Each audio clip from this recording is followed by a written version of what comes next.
kembali di Maswara Ormawa Bersuara. Yeay. Halo guys, kembali lagi di sini bersama host kalian Mulu Primananda, dan pada episode hari ini kita kedatangan tamu yang gak kalah spesialnya dibandingkan tamu-tamu yang sudah datang sebelumnya. Jadi yang sudah ada bersama saya sekarang adalah seorang perawat profesional yang sudah memiliki pengalaman untuk praktik di dalam di rumah sakit baik di dalam negeri maupun di luar negeri. Kalau saya nggak salah dengar nih, beliau pernah praktik sebagai perawat di Arab nih teman-teman. Dalam jumlah waktunya itu juga lama, nggak cuma sebulan 2 bulan, tapi bertahun-tahun.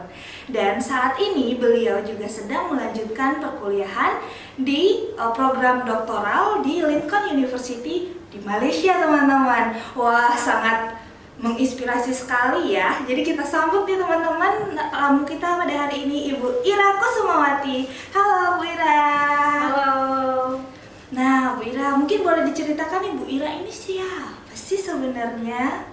Oke, baik. Terima kasih Ibu Melu untuk undangannya hari ini. Sungguh saya sangat merasa bangga dan bahagia karena telah diundang dan punya kesempatan bisa ngobrol bareng untuk sharing pengalaman, sharing tentang apa yang telah saya pernah lakukan di masa lalu.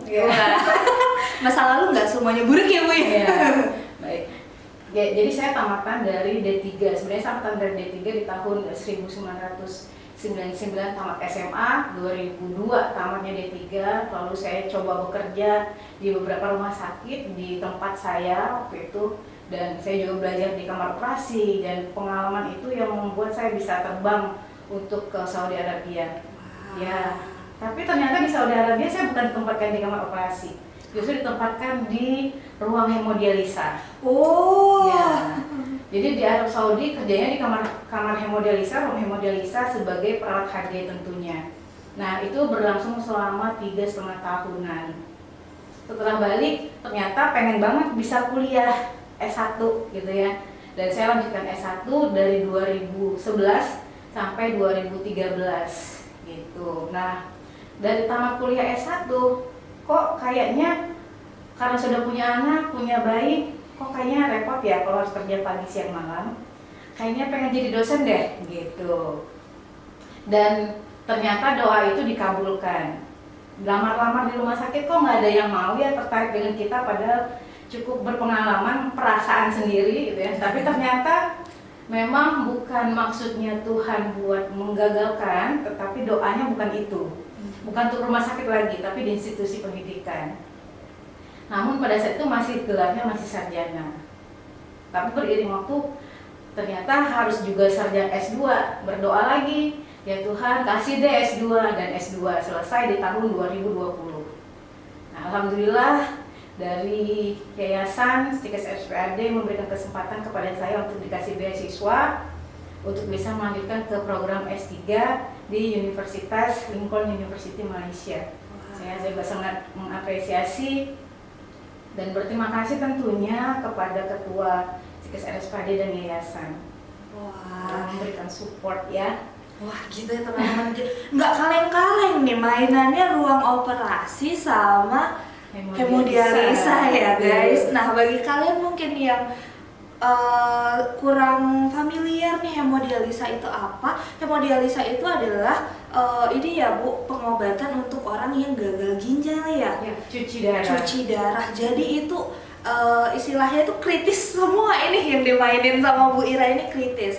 Dan beliau dari yang udah kita obrolin tadi, bahwa beliau ini semangatnya nggak patah ya Bu ya. Semangatnya D3 iya, S1 lanjut, S2 lanjut, dan sekarang S3 teman-teman. Semoga teman-teman di rumah juga bisa mengikuti langkah beliau ya.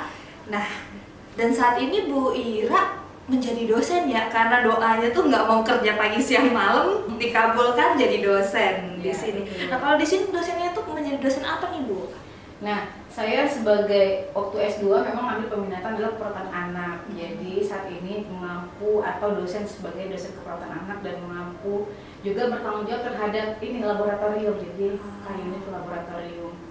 Wah, ya. Gitu teman-teman. Dosen iya, unit iya nih.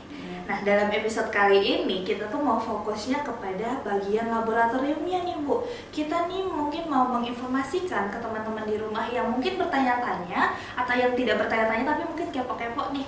Di Stikes RSPAD Gatot Subroto ini laboratoriumnya seperti apa? Apa sih yang ada di laboratorium dan manajemen laboratoriumnya seperti apa?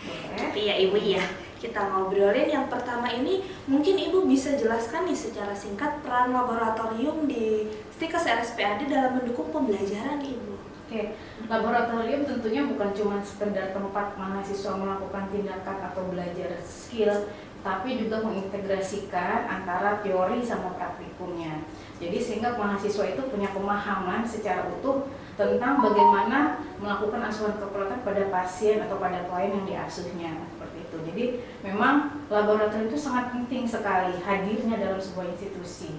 Wah, kalau gitu ini Bu, kontribusinya laboratorium untuk meningkatkan keterampilan mahasiswa itu seperti apa tuh?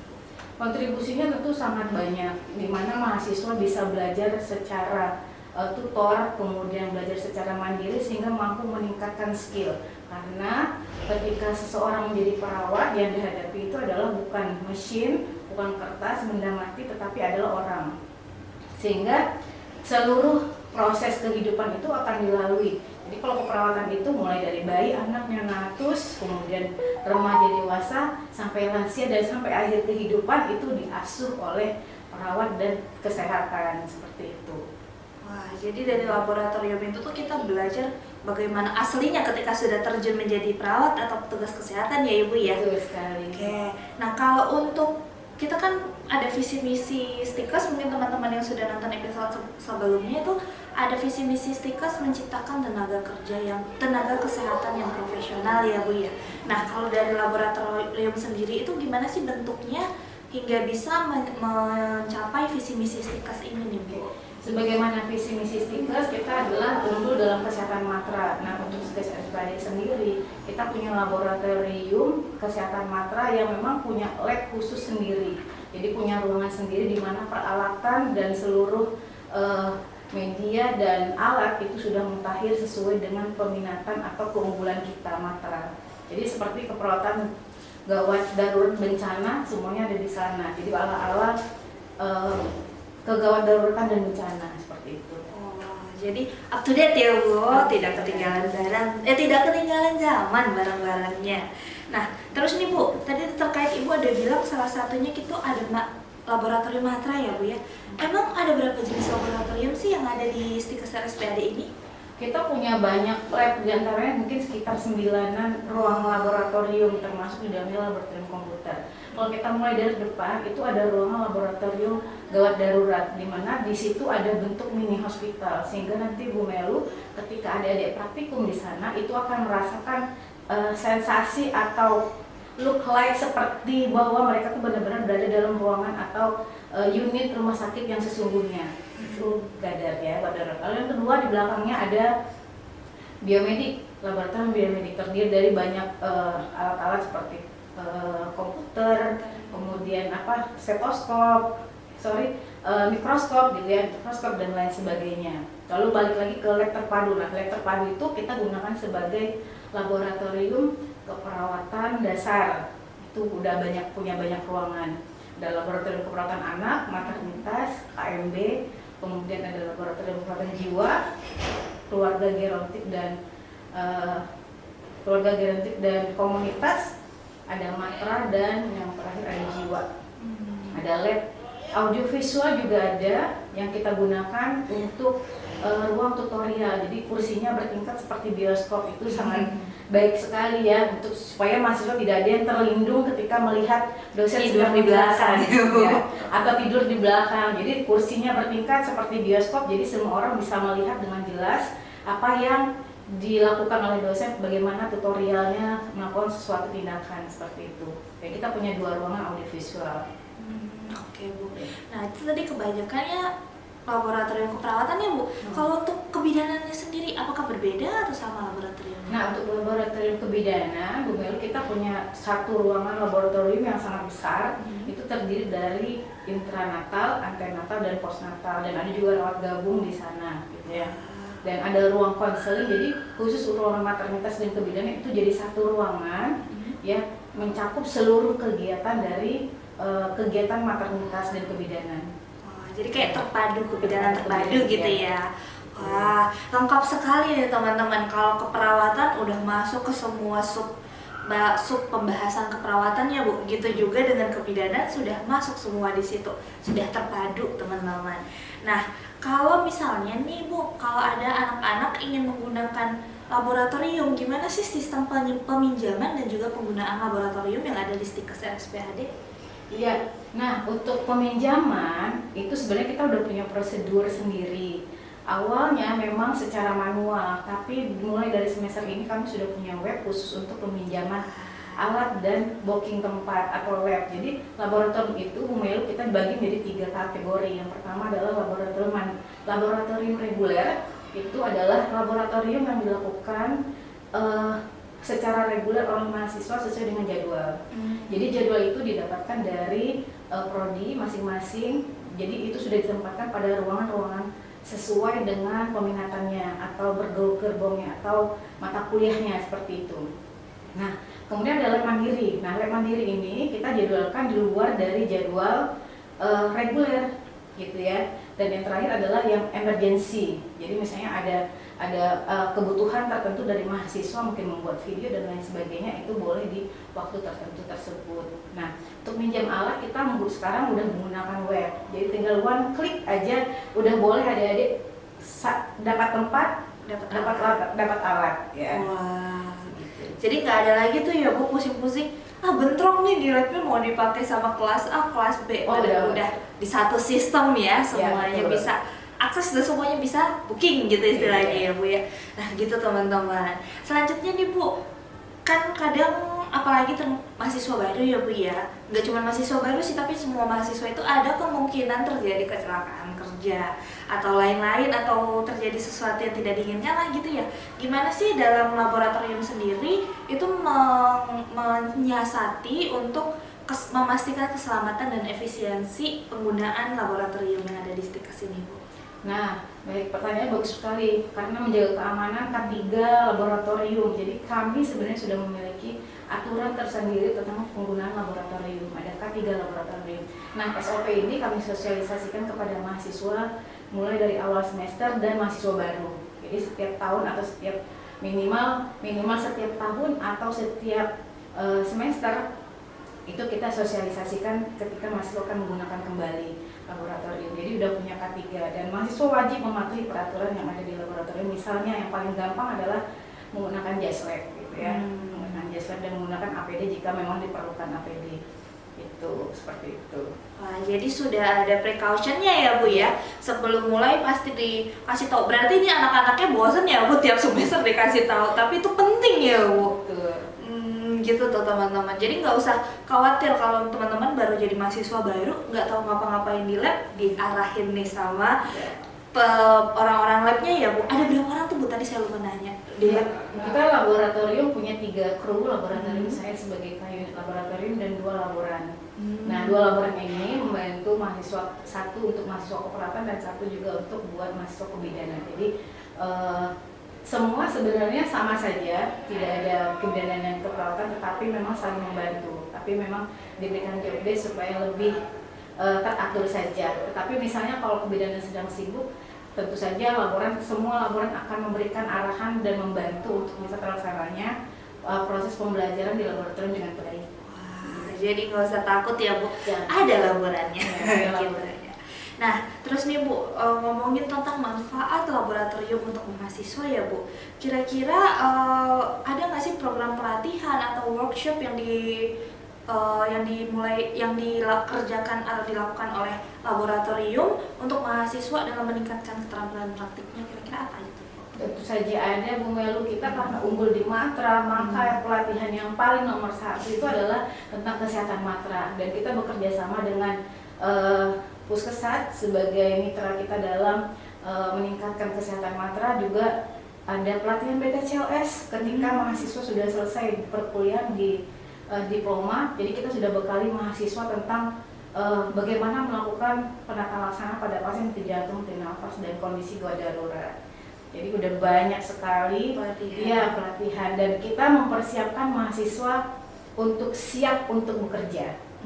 Jadi bukan siap training, ya siap untuk kerja. Dia terjun ke masyarakat dengan siap melakukan asuhan keperawatan dan siap memberikan pelayanan kesehatan seperti itu. Jadi nggak hanya mengikuti kuliah aja ya Bu, tapi kita juga ada pelatihan yang bisa dilakukan di lab gitu ya Bu ya.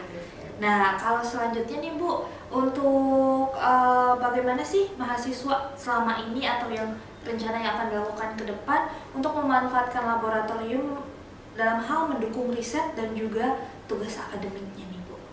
Nah tentu saja support dari laboratorium itu 100% kepada mahasiswa terutama untuk riset. Kami sangat mendukung berbagai riset yang mungkin dilakukan di laboratorium itu jelas sangat menguntungkan dan sangat bermanfaat bagi kita semua, terutama untuk institusi. Jadi 100% kami mendukung riset dilakukan terutama untuk misalnya proyek-proyek inovasi yang dilakukan oleh mahasiswa dan bekerja sama tentu dengan dosen seperti itu. Mungkin bisa dikasih contoh kali Bu buat teman-teman di rumah yang pernah dilakukan. Salah satunya tuh seperti apa sih gambarannya? Aduh ini riset di perawatan gimana, di kebidanan gimana, pakai labnya gimana gitu.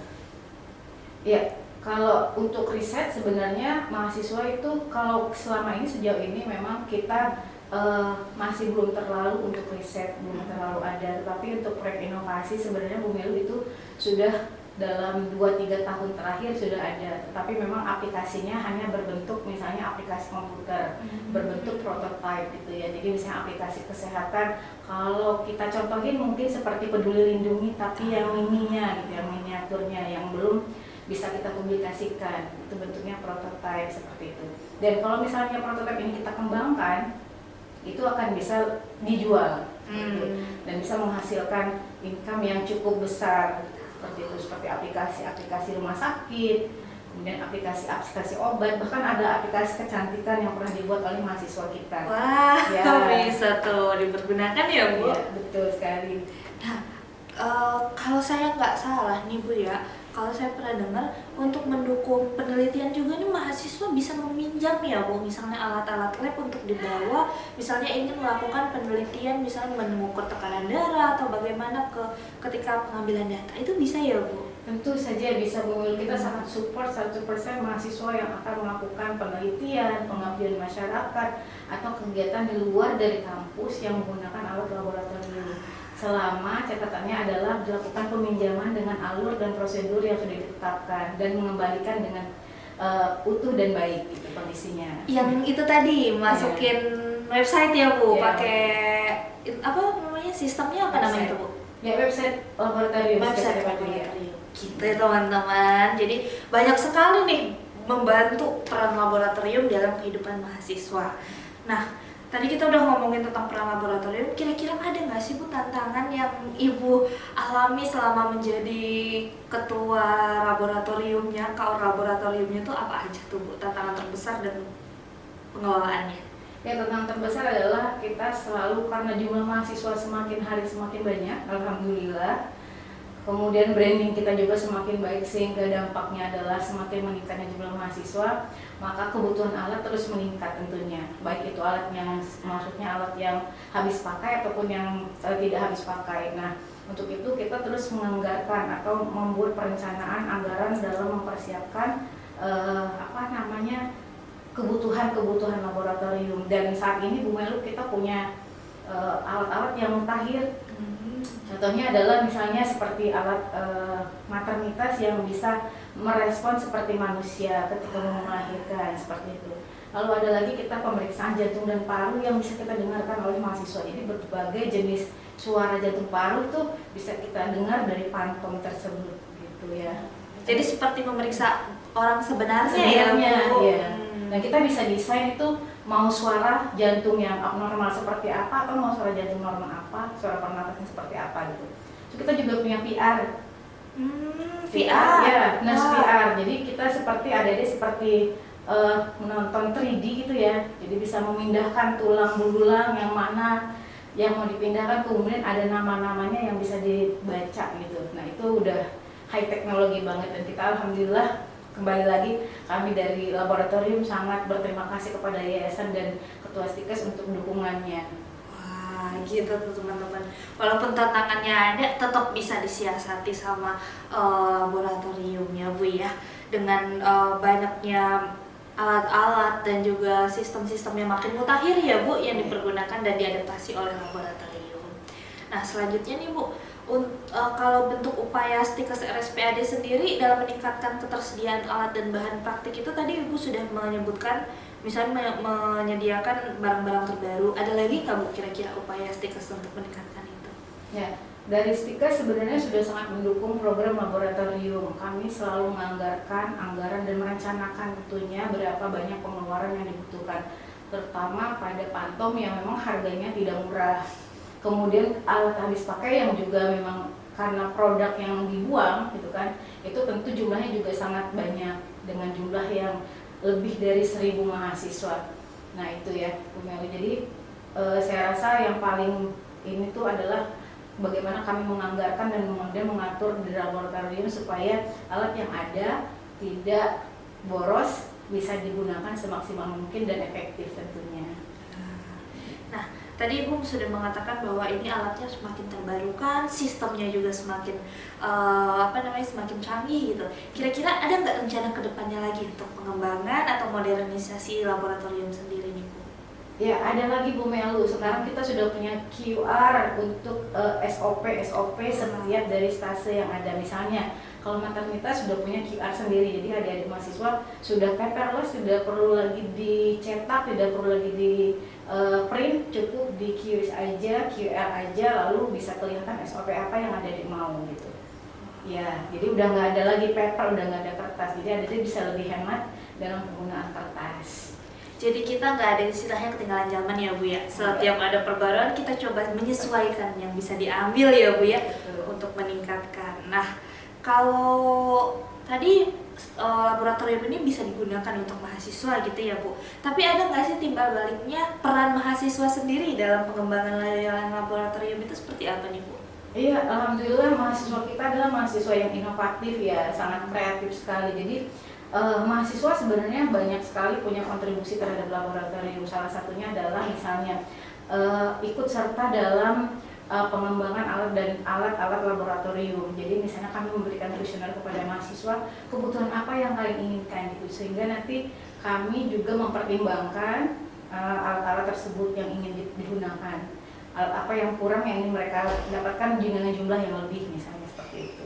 Wah, jadi gitu ya teman-teman. Jadi istilahnya laboratorium menyediakan tempat untuk belajar, tapi mahasiswa juga, tapi itu bisa juga disebut mengembangkan diri juga ya mahasiswanya di dalam laboratorium ya Bu, meningkatkan soft skill dan hard skillnya. Iya, ada lagi Bu Melu, kita juga membentuk sebuah kayak seperti tim gitu, dari kayak one group discussion gitu, tapi punya satu tim leader yang dia mampu, ya memang mahasiswa ini dipilih ya, yang memiliki kemampuan lebih untuk bisa seperti mengajar teman-temannya atau melihat teman-temannya melakukan praktikum. Jadi satu yang cukup berprestasi kita ambil untuk bisa diskus bersama teman kelompoknya seperti itu. Jadi mulai belajar juga kepemimpinan seperti apa, like asisten lah ya, seperti asisten dosen seperti itu. Nah, wah, jadi kayak tutor ya, kayak tutor ya. Wah, jadi gitu tuh teman-teman. Itu juga bisa meningkatkan kemampuan orang itu ya Bu, mahasiswa tersebut gitu. Ya, kemampuan public speaking tentunya, kepemimpinan, kemudian bisa belajar sebagai narasumber lah ya. Seperti itu. Wah, jadi soft skillnya juga ditingkatkan, nggak hanya hard skill. Wah, padahal kan kalau kita pikir untuk laboratorium ini hard skill gimana caranya merawat, gimana caranya ini, ternyata soft skillnya juga dibangun ya Bu di sini gitu. Nah, ini terus ini Bu, ada nggak sih harapan Ibu atau harapan Stikes bagi mahasiswa dalam penggunaan laboratorium sebagai sarana pembelajarannya? Oke, harapan kita sebenarnya adalah jadikan laboratorium sebagai sahabat mahasiswa. Ya, jadi bagaimana sih kita memperlakukan sahabat? Tentu jadi orang terdekat, artinya sering ke sana, sering lihat, sering ngunjungin gitu ya, saling jaga gitu kan. Nah, seperti itu. Jadi peralatan di laboratorium tentu dijaga dengan baik sebagaimana milik pribadi gitu ya. Lalu kemudian menjadi tentunya menyukai laboratorium. Jadi jangan takut nih ke laboratorium ya, karena ternyata laboratorium itu akan meningkatkan soft skill, meningkatkan kemampuan hard skill. Jadi banyak sekali. Jadi kita mampu mengaplikasikan apa yang sudah kita dapat di teori, kemudian aplikasinya di laboratorium dan menjadi komprehensif lah ilmu itu gitu. Didengar teman-teman harapannya. Benar sekali nih kata Bu Ira, itu tuh sangat penting ya Bu. Jadi kolaborasi hard skill, soft skill dan semuanya itu bisa membantu teman-teman untuk lebih meningkatkan kualitas dirinya lagi ke depannya gitu. Nah, pertanyaan terakhir nih Bu sebelum kita tutup. Apa sih pesan Ibu agar lebih siap dalam menghadapi tantangan dunia praktik melalui laboratorium? Iya, melalui laboratorium sebenarnya kita sangat memiliki peran penting tadi Bu Melia. Karena dari laboratorium itu kita mahasiswa melakukan sendiri tindakan atau asuhan yang sudah dipelajari secara teori. Artinya bahwa ketika soft skill yang mampu diasah di laboratorium, mahasiswa mampu untuk kita lepas di lahan kerjaan, di lahan dunia kerja itu siap untuk bekerja, bukan siap training. Karena sekarang dari dulu juga memang selalu sering ada istilah mahasiswa kalau udah tamat, alumni kalau udah tamat itu adalah siap training. No, kita tidak seperti itu. Kita siap untuk bekerja. Ya, sehingga skill lab-nya wajib kita asah dengan baik, dengan sangat telaten ya, dosen juga gitu ya, dosen juga sangat telaten untuk mengasuh mahasiswa supaya mampu untuk melakukan tindakan keperawatan sesuai dengan target kompetensinya. Nah ini dari Bu Ira yang merupakan pesannya yang bisa saya rangkumkan ya Bu, terutama untuk mahasiswa-mahasiswa yang sudah ada di Stikes RSPAD dan calon-calon mahasiswa. Yang pertama, jangan takut sama laboratorium ya Bu ya. Jadikan laboratorium sebagai sahabat yang sering kita datangi dan sering kita jaga juga ya Bu ya. Nah, buat teman-teman yang mungkin lebih lebih penasaran lagi bagaimana sih laboratorium yang ada di Stikes RSPAD, teman-teman setelah mendengarkan Bu Ira makin semangat nih untuk bergabung di Stikes RSPAD, teman-teman bisa bergabung bersama kita menjadi mahasiswa baru. Infonya bisa dicek di mana, di spmb.stikesrspad.gs.ac.id, dan jangan lupa juga follow Instagram kita Stikes RSPAD dan juga TikTok kita Stikes RSPAD GS. Oke teman-teman, nanti kita tulis di sini ya. Nah, untuk hari ini kita senang banget nih sudah diberikan kesempatan untuk berbicara dengan Bu Ira. Mudah-mudahan nanti ada kesempatan lagi ya Bu Ira untuk kita berngobrol-ngobrol lagi, terutama tentang pengalaman-pengalaman Bu Ira yang banyak sekali yang tentunya bisa menjadi motivasi nih untuk teman-teman semuanya. Kalau kayak gitu, saya sudahi dulu pertemuan hari ini Bu Ira. Terima kasih banyak dan sampai jumpa. Sampai jumpa.